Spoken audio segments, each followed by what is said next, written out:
আসসালামু আলাইকুম রহমতুল্লাহ। সুপ্রিয় দর্শক ও শ্রোতা ভাই বোন, আশা করি যিনি যেখানে রয়েছেন সুস্থ আছেন, ভালো আছেন। তো দীর্ঘ বিরতির পর আজ আমি আপনাদের সম্মুখে অভিনব চুরির একটা ঘটনার স্মৃতিচারণ করতে চাই। তাহলে শুরু করা যাক। প্রকাশ্য যে আফগানিস্তানের গজনি এলাকার শাসক ছিলেন সুলতান মাহমুদ, তিনি তার প্রজা সাধারণের অবস্থা স্ব-চক্ষে অবলোকন করার জন্য রাতের আঁধারে ছদ্মবেশে ঘুরতেন। একদিন তিনি গভীর রজনীতে রাস্তার পাশে কিছু লোকের উপস্থিতি টের পেয়ে তিনি কৌতূহলী হয়ে তাদের কাছে গেলেন।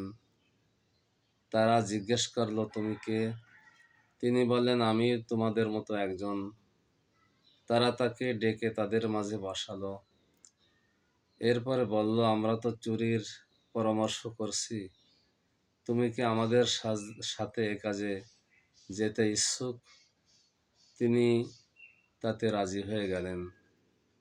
এরপর তারা পরামর্শ করল কোথায় চুরি করা যায়। তখন তারা সিদ্ধান্ত নিল যে আজ বাদশার বাড়িতেই চুরি করা হবে। তবে চুরি করার পূর্বে তারা বলা বলি করতে লাগলো, চুরি বিদ্যা বড় বিদ্যা, যদি সেরে খাওয়া যায় তাহলে এক্ষেত্রে আমরা আমাদের নিজস্ব গুণাগুণের কথা বলা বলি করি।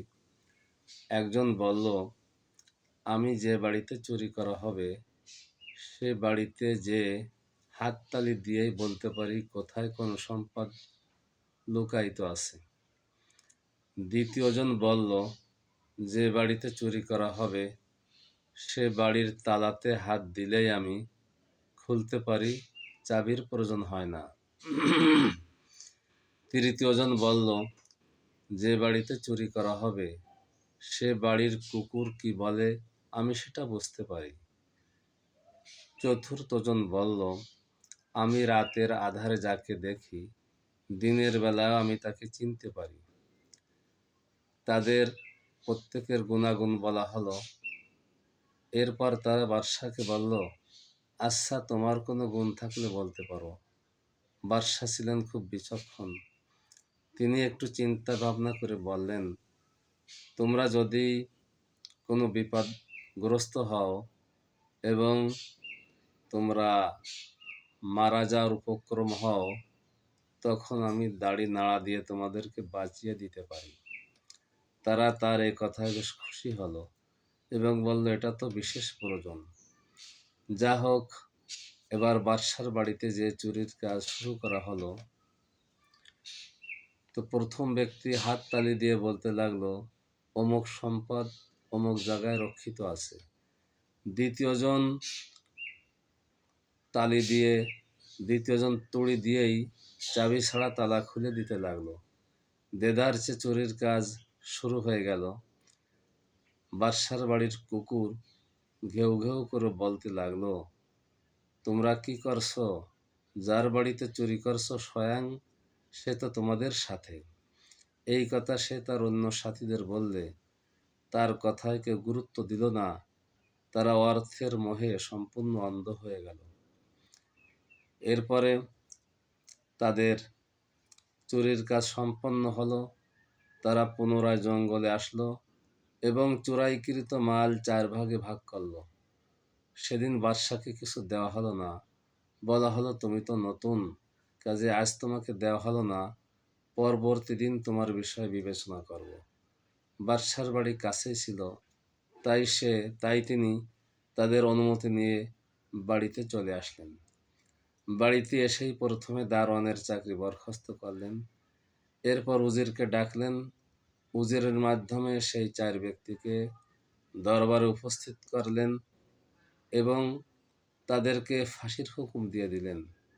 সেই 4 ব্যক্তির 3 জন খুব ভেঙে পড়ল, আর একজন খুব হাসতে লাগলো। তাই দেখে তারা সবাই অবাক হলো এবং তাকে বাদশার কাছে আনা হলো। বাদশাহ জিজ্ঞেস করলেন, তুমি হাসছো কেন? তখন সেই ব্যক্তি বলতে লাগলো, আমরা আমাদের গুণের কারণে বাঁচতে পারি নাই, আমরা ধরা পড়েছি, আমাদের জন্য ফাঁসির হুকুম বহাল হয়েছে। তাই আপনি আমাদের সঙ্গে ছিলেন পঞ্চম ব্যক্তি, আপনার গুণটা এখন আমরা দেখতে চাই। আশা করি আপনি আপনার গুণের মাধ্যমে আমাদেরকে এই মৃত্যু থেকে রক্ষা করবেন। তিনি বলেন, ঠিক আছে, আমি যেহেতু ওয়াদা করেছি, আমি তোমাদের বাঁচার ব্যবস্থা করব।